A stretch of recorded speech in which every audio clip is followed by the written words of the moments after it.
Mary Trump, I often said, actually, first couple of weeks on the show, NBC had a poll that said that 3/4 of white, so self-identified white folk in this country have no relationship with anybody outside of nannies and gardeners and, with Black people.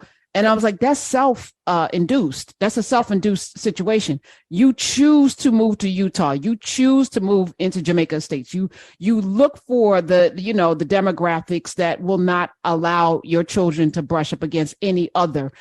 And so there's no surprise if 3/4, that's 75% of white Americans. That's crazy. That's such a good point. And the other thing that people don't understand is for white people, much of the time it's chosen, but it's also structurally supported by redlining.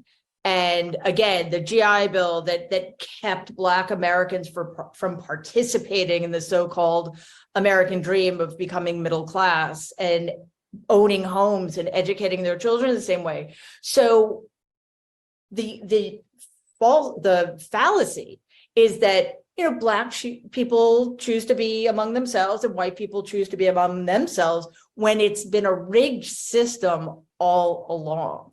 So I think that's really such an important point.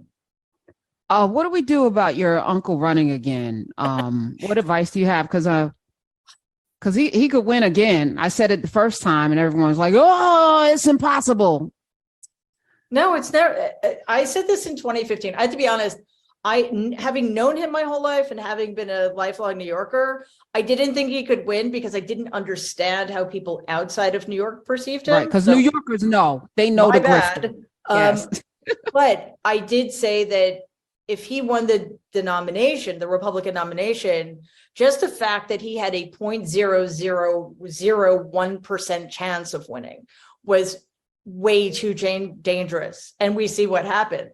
So I'm with you. We don't leave anything to chance, and I think we do everything in our power, whatever that is, to one, make Democrats better, and force Democrats to stop telling people like Black Americans and transgender Americans and other LGBT people and, immigrants that we just need to defer your ability to participate fully in the system because we can't risk it. No.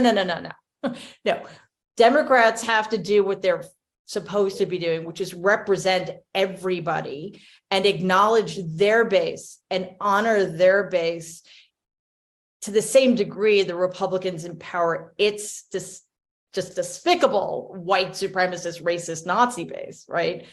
And I think we need to do whatever we can to encourage Republicans to tear themselves apart. Yes, like get that pillow man to represent y'all's party and stuff. Yes. Get DeSantis to run against Donald. That'll be fun. Oh, I love that. Yes, Mary Trump.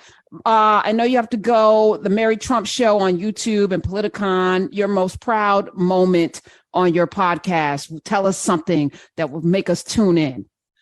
I have to be honest. I do one-on-one interviews on Thursday nights, but then on Tuesdays I started doing something called the strategy sessions, which was a small group of different people every week, and then it became the same group, and we call ourselves the Nerd Avengers. And it's just, a group of people coming from different walks of life, different perspectives, just talking really honestly and openly about how to make this country a better place for all people. And I'm really proud of the Nerd Avengers, I have to say. Well, I would love to have you come back on because we just got a workshop now. And I would love to have you come on to the Nerd Avengers. I think it would be a blast. You'd love it. I'm here for it. I think we need more conversations. So Mary Trump, come on back. I appreciate you being here. Get all of her books, but also tune in to the Mary Trump Show.